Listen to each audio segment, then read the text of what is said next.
हे दोस्तों, अगर आप अपने दोस्तों, रिश्तेदारों और पड़ोसियों से शेयर मार्केट के बारे में पूछते हो तो उसमें से ज्यादातर लोग आपको इसको न करने के बारे में ही समझाएंगे और कहेंगे कि ये जुए का ही दूसरा रूप है। कई लोग अभी भी मानते हैं stock price up and down होने के पीछे कोई लॉजिक नहीं है। जो शेयर मार्केट से कमाई करते हैं वे सिर्फ भाग्यशाली होते हैं। लेकिन आपको ये जानकर हैरानी होगी कि ज्यादातर अमीर लोग स्टॉक मार्केट से ही कमा करके बिलियनर बने हुए हैं। डायरेक्ट मतलब खुद स्टॉक मार्केट इन्वेस्ट करके और इनडायरेक्ट मतलब अपनी कंपनी को शेयर मार्केट में इनलिस्ट करके। दुनिया के अमीर लोगों में एक वॉरेन बफेट ने हर एक स्टॉक में अपना स्टॉक क्रिएट किया है, जबकि बिल गेट्स ने मार्केट में अपनी कंपनी माइक्रोसॉफ्ट इनलिस्ट करके वेल्थ क्रिएट किया है। इंडिया में भी आपको राकेश झुनझुनवाला जैसे कई इन्वेस्टर मिल जाएंगे जिन्होंने डायरेक्ट स्टॉक एक्सचेंज में पूरी वेल्थ क्रिएट किया है। अब सवाल ये है कि शेयर मार्केट जुए का ही दूसरा रूप है, तो इन अरबपतियों ने शेयर मार्केट से कैसे अपना वेल्थ क्रिएट किया है? किस्मत एक बार, दो बार या तीन बार साथ दे सकती है, लेकिन ये अरबपति कई सालों से ही शेयर बाजार से कमा रहे हैं। ये तो आप भी मानते हैं कि एक जुआरी लगातार लाखों करोड़ों तक नहीं कमा सकता है। दूसरी तरफ 80% स्मॉल इन्वेस्टर अपनी सारी मेहनत की कमाई खो देते हैं। तो वे कौन सा सीक्रेट है जो कि अरबपति जानते हैं और स्मॉल इन्वेस्टर नहीं जानते हैं? और वही सीक्रेट मैं आपके साथ शेयर करने वाला हूँ। एक कहानी सुनिए। कुछ दिन पहले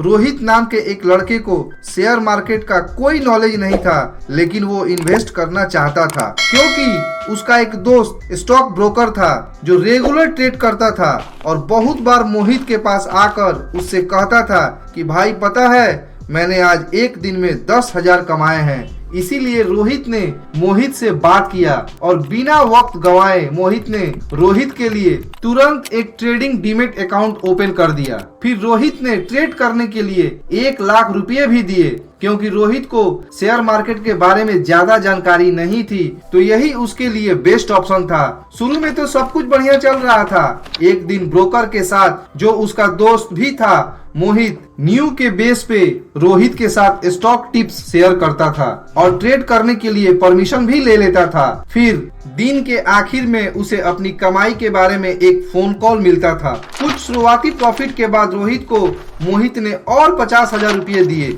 शुरुआत तो बहुत बढ़िया था, लेकिन किसी टेक्निकल नॉलेज के बिना ही रोहित ने ऑलरेडी 20% प्रॉफिट अर्न कर लिया था। लेकिन अचानक हालात बिगड़ गए और 15-20 दिनों से कोई ट्रेड कॉन्फर्मेशन कॉल नहीं मिला। उनके ब्रोकर मोहित उन्हें फोन नहीं करते थे। रोहित की चिंता बढ़ने लगी। अचानक उसे पता चला कि उसकी इंटरनल इन्वेस्टमेंट का 50% अमाउंट ऑलरेडी लॉस हो चुका है। रोहित चौंक गया। फर्स्ट टाइम इन्वेस्टमेंट के समय 50% लॉस को सहन करना बहुत ही मुश्किल काम है। रोहित को पता चला कि कोरोना पैंडेमिक की वजह से मार्केट बुरी तरह से क्रैश हो गया है और जल्दी इसमें बदलाव नहीं आने वाला है। गहरी निराशा के साथ रोहित अपने दोस्त मोहित को अपनी पूरी होल्डिंग बेचने का निर्देश दे दिया।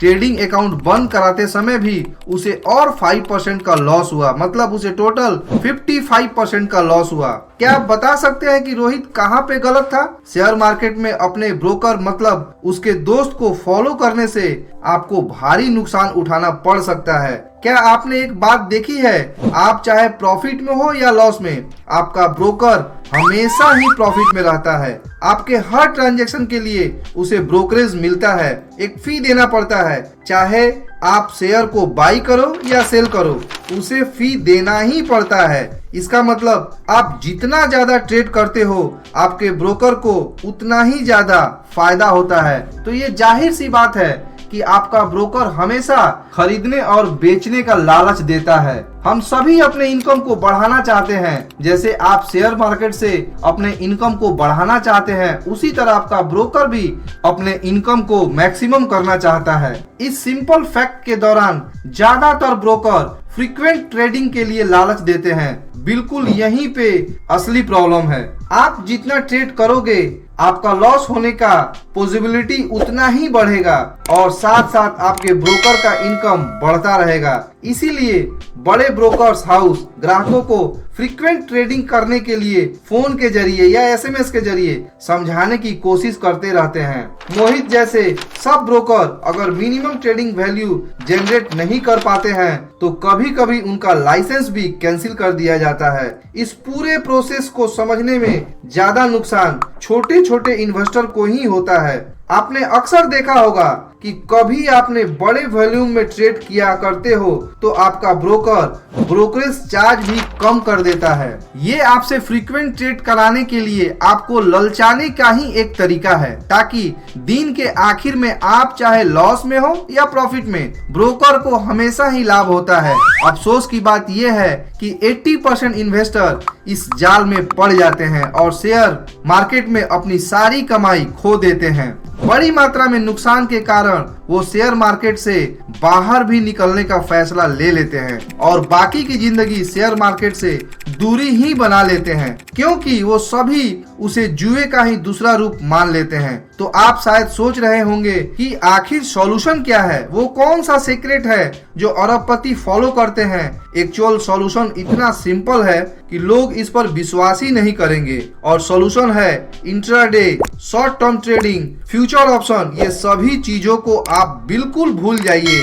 याद रखिए, जल्दी कमाने का कोई शॉर्टकट नहीं होता है। हर एक व्यक्ति जल्दी कमाने वाला स्कीम जल्दी गंवाने वाला भी स्कीम हो जाता है। इसीलिए ऑथर के हिसाब से वो सीक्रेट है हाई क्वालिटी स्टॉक में इन्वेस्ट करना और सही वक्त तक उसे होल्ड करके रखना। शेयर मार्केट से वेल्थ क्रिएट कर पाने का एक ही तरीका है। अब आपके दिमाग में ये सवाल आ सकता है, नंबर 1, हाई क्वालिटी स्टॉक से आपका क्या मतलब है और उसे कैसे चुनना है। नंबर 2, सही होल्डिंग पीरियड क्या है। नंबर 3, शेयर्स कब खरीदे और कब बेचे। नंबर 4, लॉस से बचने के लिए अपने प्रॉफिट फोलियो को कैसे सेट करें। इस सभी सवालों का जवाब इस बुक में डिटेल में दी गई है, जिसका नाम है way to avoid loss and earn consistently. खुद से एक बार पढ़ने के लिए कहूंगा। इस बुक में बहुत ही आसान भाषा में बहुत ही इंपॉर्टेंट चीजों को समझाया गया है, जैसे नंबर 1, किसी शेयर का रिटर्न ऑन इक्विटी, ROE और डेप्थ ऑफ रेशियो। सिर्फ इन 2 चीजों को देखकर आप हाई क्वालिटी शेयर को आइडेंटिफाई कर सकते हो। नंबर 2, कंपनी के विजिट किए बिना ही घर बैठे किसी भी कंपनी के मैनेजमेंट क्वालिटी आइडेंटिफाई कर सकते हो। नंबर 3, प्रॉफिट को बढ़ाने के लिए कब किसी स्टॉक को बाई करना चाहिए और कब सेल करना चाहिए। नंबर 4, 10 रुपीज का स्टॉक कैसे 1000 रुपीज के स्टॉक से महंगा पड़ सकता है। नंबर 5, ज्यादातर स्मॉल इन्वेस्टर जो गलती करते हैं उन गलतियों को कैसे अवॉइड करना है। और इसीलिए पिछले 5 सालों से ये बुक अमेज़न इंडिया में अपनी जगह बना के रखा है। तो आज के लिए बस इतना ही। अगर ये वीडियो आपको अच्छी लगी हो तो इसे लाइक और अपने दोस्तों के साथ शेयर करना बिल्कुल नहीं भूलिएगा। धन्यवाद।